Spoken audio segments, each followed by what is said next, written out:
Untuk itu, ekonom senior Indef Afiliani menekankan pemerintah perlu mengambil solusi jangka pendek dan menengah untuk mengatasi permasalahan kesenjangan ekonomi dengan berbagai program. Otoritas Jasa Keuangan meminta bank tidak asal memblokir rekening yang lama tidak digunakan alias dormant, kecuali jika terjadi dua kondisi.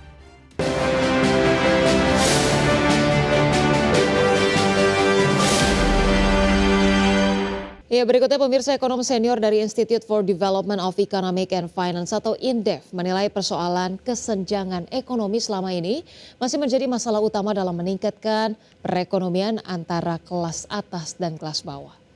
Untuk itu, ekonom senior Indef Afiliani menekankan pemerintah perlu mengambil solusi jangka pendek dan menengah untuk mengatasi permasalahan kesenjangan ekonomi dengan berbagai program dan kebijakan yang dapat meningkatkan daya beli dan pendapatan yang lebih efektif dan berkelanjutan. Selain itu, Afiliani juga meminta pemerintah terus memperluas serapan tenaga kerja di segala sektor industri, baik di tingkat perkotaan, kabupaten hingga pedesaan. Upaya penciptaan lapangan kerja ini bisa melindungi masyarakat dari efek sosial gejolak perekonomian yang berkepanjangan. Problemnya adalah pada kelas menengah bawah. Nah, jadi kebijakan di dalam APBN seharusnya memang sudah harus ada keberpihakan di dalam peningkatan pendapatan masyarakat. Apapun itu harus dikaitkan dengan mereka. Karena kalau kita melihat dari RAPBN, terlihat sekali bahwa untuk sosial atau program populisnya sangat banyak ya. Itu biasanya menyentuhnya hanya di bawah saja. Sedangkan yang sekarang sedang butuh bantuan itu adalah menengah bawah.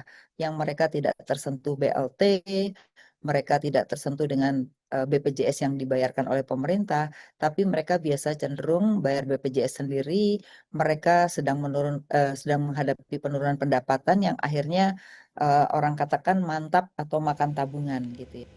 Pemirsa, Otoritas Jasa Keuangan meminta bank tidak asal memblokir rekening yang lama tidak digunakan alias dormant, kecuali jika terindikasi transaksi keuangan mencurigakan dan tindak pidana.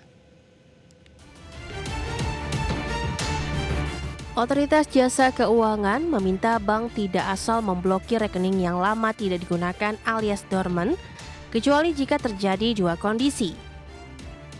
Kepala Eksekutif Pengawas Perbankan OJK Dian Ediana Rae mengatakan mengimbau bank hanya memblokir rekening menganggur jika terindikasi transaksi keuangan mencurigakan dan tindak pidana. Dia juga mengimbau bank proaktif menghubungi nasabah yang tidak memiliki transaksi dalam waktu lama untuk mengaktifasi rekening. Bank juga diminta melakukan uji tuntas pelanggan ulang pada nasabah tersebut.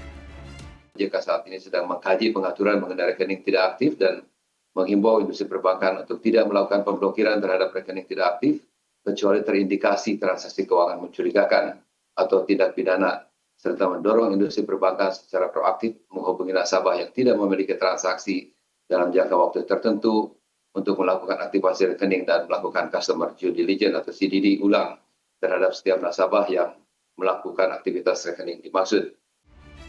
Seperti diketahui, pemblokiran rekening bank yang menganggur menimbulkan polemik di masyarakat beberapa waktu lalu.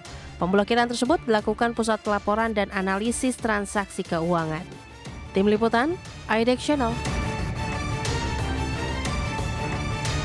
Kondisi ekonomi nasional masih terjaga solid dan aman. Secara makro, perekonomian Indonesia tetap stabil. Menteri Koordinator Bidang Perekonomian Erlangga Hartarto memastikan kondisi perekonomian dalam negeri relatif aman, terkendali serta tetap solid dan kuat. Indikatornya inflasi relatif terjaga di level 2,31%. Selain itu, nilai tukar rupiah berada di kisaran Rp16.400 per dolar Amerika Serikat. Sementara pasar saham yang sempat terkoreksi tipis kini menunjukkan tanda-tanda pemulihan. Menko Erlangga menegaskan pemerintah terus menyiapkan langkah-langkah dalam menjaga stabilitas dan memperkuat program perlindungan masyarakat. Salah satunya dengan memperkuat dan memperluas stimulus ekonomi pada semester kedua tahun 2025 ini. Ada kan stimulus seperti gaji yang di bawah 10 juta kan itu sudah berjalan. Gaji untuk padat karya. Sektor tertentu kan PPh-nya ditanggung pemerintah. Jadi itu sudah dinikmati oleh 1,7 juta masyarakat. Kemudian ada program-program yang terkait dengan perumahan melalui kredit usaha rakyat. Nah, ini kami akan dorong juga Kemudian juga ada program renovasi rumah, itu juga. Sementara itu pemirsa, dari sektor industri, Kementerian Perindustrian menegaskan terus mendorong kebijakan dan program prioritas sektor industri di tahun 2026 yang secara masif mendukung perekonomian nasional. Menteri Perindustrian Agus Gumiwang Kartasasmita menegaskan kontribusi industri manufaktur terhadap PDB nasional ditargetkan bisa mencapai 18,66%. Di mana industri pengolahan non-migas ditargetkan bisa tumbuh 6,52% pada tahun 2026. Selain itu, Menperin juga mengejar sumbangan manufaktur sebesar 74,85% terhadap ekspor nasional serta menyerap 14,68% tenaga kerja. Pertumbuhan ini diharapkan pemerintah untuk memperkuat struktur ekonomi melalui penciptaan lapangan kerja, peningkatan ekspor, serta penguatan daya saing.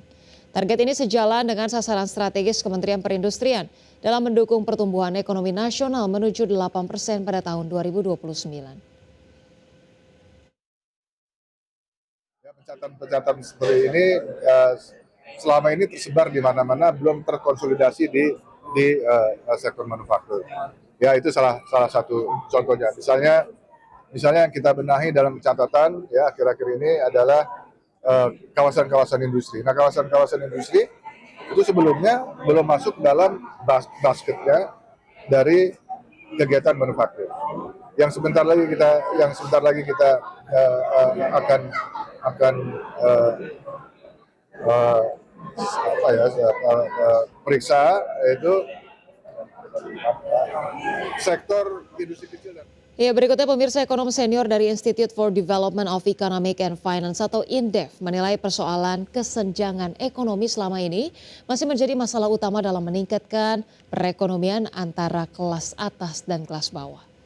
Untuk itu, ekonom senior INDEF Afiliani menekankan pemerintah perlu mengambil solusi jangka pendek dan menengah untuk mengatasi permasalahan kesenjangan ekonomi dengan berbagai program dan kebijakan yang dapat meningkatkan daya beli dan pendapatan yang lebih efektif dan berkelanjutan. Selain itu, Afiliani juga meminta pemerintah terus memperluas serapan tenaga kerja di segala sektor industri, baik di tingkat perkotaan, kabupaten hingga pedesaan. Upaya penciptaan lapangan kerja ini bisa melindungi masyarakat dari efek sosial gejolak perekonomian yang berkepanjangan. Problemnya adalah pada kelas menengah bawah. Nah, jadi kebijakan di dalam APBN seharusnya memang sudah harus ada keberpihakan di dalam peningkatan pendapatan masyarakat. Apapun itu harus dikaitkan dengan mereka.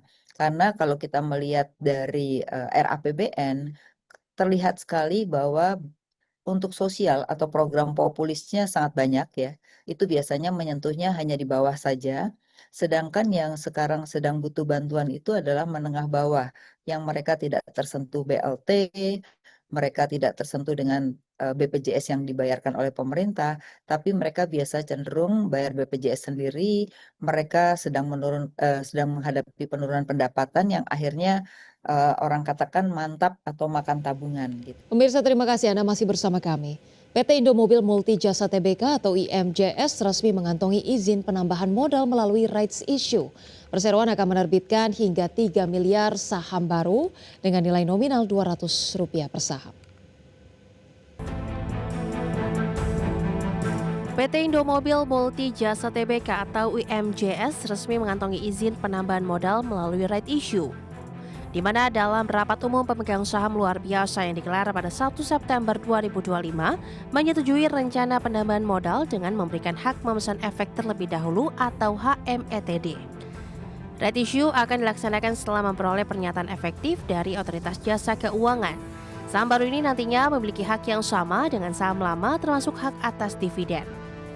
Manajemen IMJS menegaskan seluruh dana yang diperoleh dari aksi korporasi ini akan digunakan untuk memperkuat struktur permodalan perusahaan.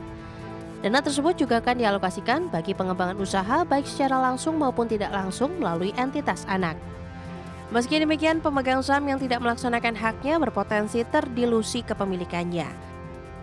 Meskipun di sisi pasar, saham IMJS justru mengalami koreksi menjelang pelaksanaan aksi korporasi.